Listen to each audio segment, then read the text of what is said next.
एक बार नैमिषारण्य के निवासी ऋषियों ने संसार के कल्याणार्थ सूत जी से पूछा, हे सूत, कराल कलिकाल में लोगों के बालक किस तरह दीर्घायु होंगे, सो कहिए।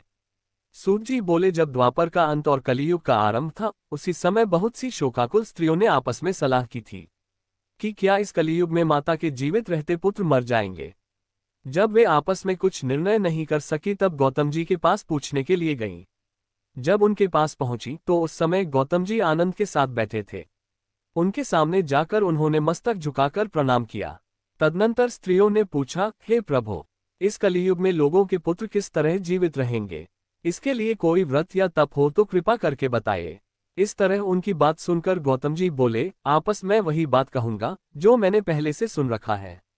गौतम जी ने कहा, जब महाभारत युद्ध का अंत हो गया और द्रोणपुत्र अश्वत्थामा के द्वारा अपने बेटों को मरा देखकर सब पांडव बड़े दुखी हुए तो पुत्र के शोक से व्याकुल होकर द्रौपदी अपनी सखियों के साथ ब्राह्मण श्रेष्ठ धौम्य के पास गईं और उसने धौम्य से कहा, हे विप्रेंद्र, कौन सा उपाय करने से बच्चे दीर्घायु हो सकते हैं, कृपा करके ठीक ठीक कहिए। धौम्य बोले, सत्ययुग में सत्यवचन बोलने वाला, सत्याचरण करने वाला समदर्शी जीमूतवाहन नामक एक राजा था। एक बार वह अपनी स्त्री के साथ अपनी ससुराल गया और वहीं रहने लगा। एक दिन आधी रात के समय पुत्र के शोक से व्याकुल कोई स्त्री रोने लगी, क्योंकि वह अपने बेटे के दर्शन से निराश हो चुकी थी। उसका पुत्र मर चुका था।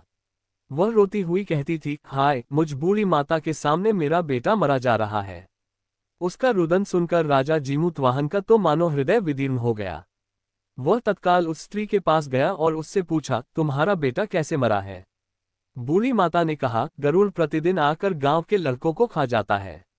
इस पर दयालु राजा ने कहा, माता, अब तुम रो मत, आनंद से बैठो, मैं तुम्हारे बच्चे को बचाने का यत्न करता हूँ। ऐसा कहकर राजा उस स्थान पर गया जहां गरुड़ आकर प्रतिदिन मांस खाया करता था। उसी समय गरुड़ भी उस पर टूट पड़ा और मांस खाने लगा। जब अतिशय तेजस्वी गरुड़ ने राजा का बायां अंग खा लिया तो झटपट राजा ने अपना दाहिना अंग फेर कर गरुड़ के सामने कर दिया। ये देखकर गरुड़ जी ने कहा, तुम कोई देवता हो? कौन हो तुम? मनुष्य तो नहीं जान पड़ते। अच्छा, अपना जन्म और कुल बताओ। पीड़ा से व्याकुल मन वाले राजा ने कहा, हे पक्षीराज, इस तरह के प्रश्न करना व्यर्थ है, तुम अपनी इच्छा भर मेरा मांस खाओ। ये सुनकर गरुड़ रुक गए और बड़े आदर से राजा के जन्म और कुल की बात पूछने लगे। राजा ने कहा, मेरी माता का नाम है शैव्या और मेरे पिता का नाम शालिवाहन है। सूर्यवंश में मेरा जन्म हुआ है और जीमूतवाहन मेरा नाम है। राजा की दयालुता देखकर गरुड़ ने कहा, हे महाभागा, तुम्हारे मन में जो अभिलाषा हो वह वर मांगो। राजा ने कहा, हे पक्षीराज, यदि आप मुझे वर दे रहे हैं तो वर दीजिए कि आपने अब तक जिन प्राणियों को खाया है वे सब जीवित हो जाएं। हे स्वामिन, अब से आप यहाँ बालकों को न खाएं और कोई ऐसा उपाय करें कि जहाँ जो उत्पन्न हो वे लोग बहुत दिनों तक जीवित रहें। धौम्य ने कहा कि पक्षीराज गरुड़ राजा को वरदान देकर स्वयं अमृत के लिए नागलोक चले। वहां से अमृत लाकर उन्होंने उन मरे मनुष्यों की हड्डियों पर बरसाया। ऐसा करने से सब लोग जीवित हो गए जिनको कि पहले गरुड़ ने खाया था। राजा के त्याग और गरुड़ की कृपा से वहां वालों का बहुत कष्ट दूर हो गया। उस समय राजा के शरीर की शोभा दूनी हो गई थी। राजा की दयालुता देखकर गरुड़ ने फिर कहा, मैं संसार के कल्याणार्थ एक और वरदान दूंगा। आज आश्विन कृष्ण सप्तमी से रहित शुभ अष्टमी तिथि है। आज ही तुमने यहाँ की प्रजा को जीवन दान दिया है। हे वत्स, अब से ये दिन ब्रह्मभाव हो गया है। जो मूर्तिभेद से विविध नामों से विख्यात हैं वहीं त्रैलोक्य से पूजित दुर्गा अमृत प्राप्त करने के अर्थ में जीवित पुत्रिका कहलाई है। सो इस तिथि को जो स्त्रियां उस जीवित पुत्रिका की और कुश की आकृति बनाकर तुम्हारी पूजा करेगी तो दिनों दिन उनका सौभाग्य बढ़ेगा और वंश की भी बढ़ती होती रहेगी। हे महाभाग, इस विषय में विचार करने की भी आवश्यकता नहीं है। हे राजन, सप्तमी से रहित और उदयातिथि की अष्टमी को व्रत करें, यानी सप्तमी विद्ध अष्टमी जिस दिन हो उस दिन व्रत न कर शुद्ध अष्टमी को व्रत करें और नवमी में पारण करें। यदि इस पर ध्यान न दिया गया तो फल नष्ट हो ही जाएगा और सौभाग्य तो अवश्य नष्ट हो जाएगा। जीमूतवाहन को इस तरह का वरदान देकर गरुड़ वैकुंठ धाम को चले गए और राजा भी अपनी पत्नी के साथ अपने नगर को वापस चले आए। धौम्य द्रौपदी से कहते हैं, हे देवी, मैंने यह अतिशय दुर्लभ व्रत तुमको बताया है। इस व्रत को करने से बच्चे दीर्घायु होते हैं।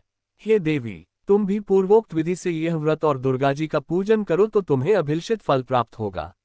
मुनिराज, धौम्य की बात सुनकर द्रौपदी के हृदय में एक प्रकार का कौतूहल उत्पन्न हुआ और पूर्वासिनी स्त्रियों को बुलाकर उनके साथ यह उत्तम व्रत किया। गौतम ने कहा, यह व्रत और इसके प्रभाव को किसी एक चिन्ह ने सुन लिया और अपनी सखी सियारिन को बतलाया। इसके बाद पीपल वृक्ष की शाखा पर बैठकर उस चिन्ह ने और उस वृक्ष के खोमते में बैठकर सियारिन ने भी व्रत किया। फिर वही चिनी किसी उत्तम ब्राह्मण के मुंह से यह कथा सुनाई और पीपल के खोमते में बैठी हुई अपनी सखी को सुनाया। सियारिन ने आधी कथा सुनी थी कि उसे भूख लग गई और वह उसी समय शव से भरे शमशान में पहुंची। वहां उसने इच्छा भर मांस का भोजन किया और चिनी बिना कुछ खाए पिए रह गई और सबेरा हो गया। सवेरे वह गौशाले में गई और वहां गौ का दूध पिया।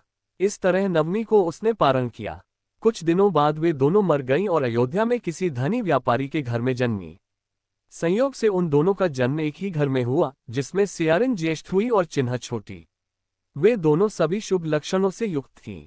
इसलिए बड़ी लड़की काशीराज के और छोटी उसके मंत्री के साथ गार्हपत्य अग्नि के सामने विधिपूर्वक ब्याही गई। पूर्वजन्म के कर्मफल से वह मृगनयनी रानी हुई। जिस किसी भी संतान को उत्पन्न करती वह मर जाती थी और पूर्वजन्म की बातों को स्मरण करने वाली मंत्री की पत्नी ने अष्टवसुओं के सदृश तेजस्वी 8 बेटे उत्पन्न किए और सभी जीवित रह गए।